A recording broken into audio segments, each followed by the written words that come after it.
We're starting out talking about how a free faith is a covenantal faith. In our gray hymnal, Singing the Living Tradition, you'll find a covenant under number 473, which goes as follows. Love is the spirit of this church, and service is its law. This is our great covenant, to dwell together in peace, to seek the truth in love, and to help one another, by James Villa Blake. This is a form of covenant that had different manifestations back in the 17 and 1800s. And a lot of congregations recite a covenant like this or similar to this every Sunday or every so often, including my own home congregation. A covenant is a part of a free faith tradition. So as Unitarian Universalists, we don't have a specific creed or dogma that we require people to believe to belong to our congregations.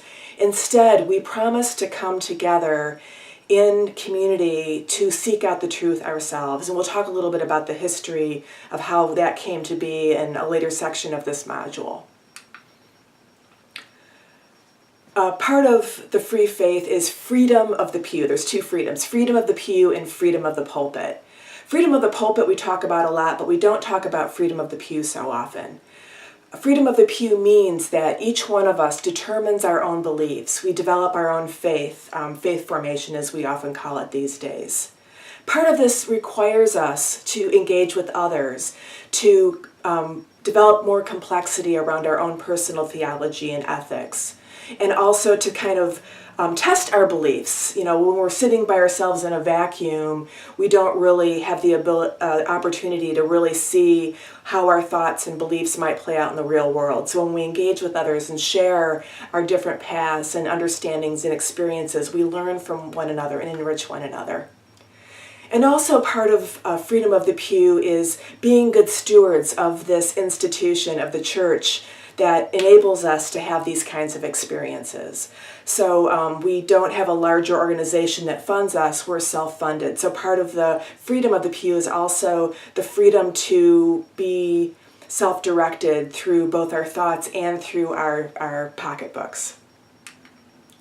Now you might be more familiar with freedom of the pulpit. It's the relationship between congregation and minister especially when a congregation calls a minister, hires a minister. Freedom of the pulpit is an expectation that's usually written into the contract or letter of agreement.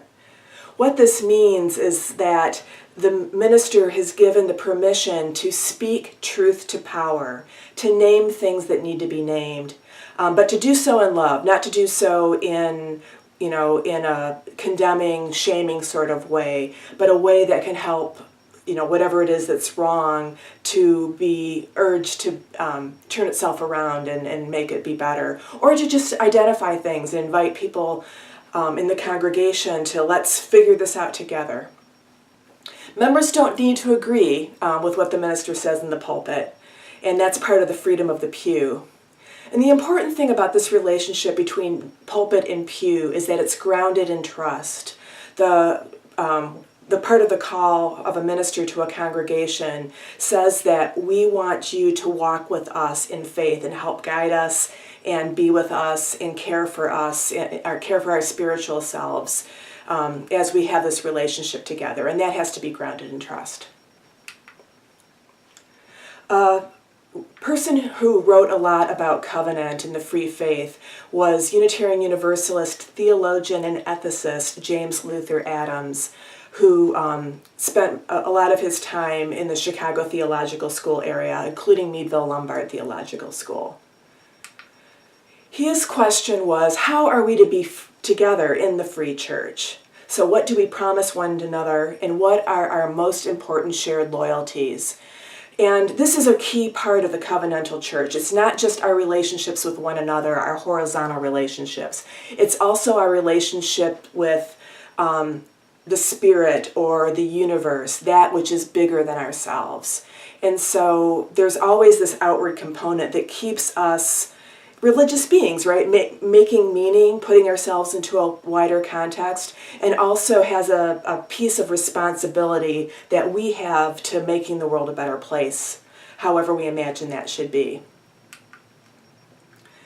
Also in our great hymnal, number 591, there's a reading where Adams also talks a little bit more about the free church. So first he says, I call that church free, which enters into covenant with the ultimate source of existence. So there's that vertical component again. That sustaining and transforming power not made with human hands. So this doesn't have to be a supernatural or magical or even theistic kind of concept. It can be, and for many of us it is, but it can also just be this understanding of something greater than ourselves that also shows up in our humanist thinking. So the free church binds together families and generations, protecting against idolatry of any human claim to absolute truth or authority. So it's a reminder in our free faith tradition to be very suspicious of authority that can be take away the freedom of others. And idolatry, which turns away humans from that which is good or right, that ultimate source of existence. Idolatry puts something in its place that is not as great as the larger whole. And we have idolatries in our world right now, right? There's idolatries of capitalism. There's idolatry, the free market, the idolatry of the free market we see. There's the idolatry of individualism. There's a lot of idolatries that Adams was cautioning against. And the free church also is open to insight and conscience from every source. It bursts through rigid tradition, giving rise to new and living language, to new and broader fellowship. So again, we're always should be questioning what we believe already, and also taking in new information and integrating it. Our multicultural work is a lot of this. We need new insight and conscience. We need to see whiteness as a thing within the world, the white privilege, and that's one of the things that many of us have opened our eyes to. It's like, wow, I never really noticed that flesh-colored Band-Aids were only in a shade that matched my skin and not your skin, perhaps. So that, again, that's part of the call of a free church, is to really freedom in that, freedom of ideas, freedom of expression, freedom of understanding, but freedom with responsibility toward that vertical component. And whatever that, if you're a humanist or a atheist, please be open to what that could be. Theists, have a name for that. But there is, what is your something, that ultimate source of existence, that ultimate source that deserves your highest feelings of loyalty? So this freedom of conscience goes back to Martin Luther.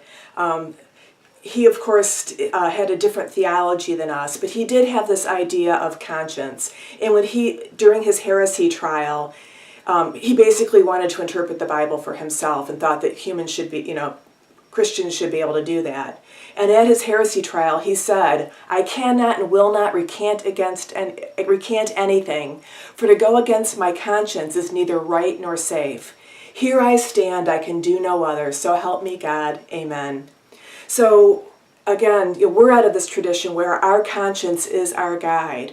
And more importantly, our conscience in community is our guide. So I might think one way, but I should always be testing my own conscience with others who are walking with me in our faith. So I'm going to give a little bit of history here about what Martin Luther was railing against. Of course, there was the bishops, the corruption of the Catholic Church. There were the indulgences where you would pay the priest or whomever to pray for your relatives to get them out of hell. So there was a lot of corruption going on. And so part of what Martin Luther was railing against was that system. But what happened is when this new church broke away from the existing Catholic Church, they realized that if everybody's reading the Bible for themselves and interpreting themselves, they're going to have theological chaos. So what happened is actually some other systems put themselves in the place of the old Catholic Church. And there were two different traditions. One was a tradition like the Church of England, which had bishops of their own. They just weren't they just weren't accountable to the Pope eventually. They might have been accountable to the King. King Henry VIII, for example, started the Protestant Reformation. But again, they just basically took the Catholic hierarchy and replaced it with a new Protestant hierarchy. And then the other structure of church that came out of that time was the presbytery. Instead of a single person or a bishop kind of determining what dogma was or what was heresy and what wasn't, there was a group of elders called a presbytery that would make those determinations.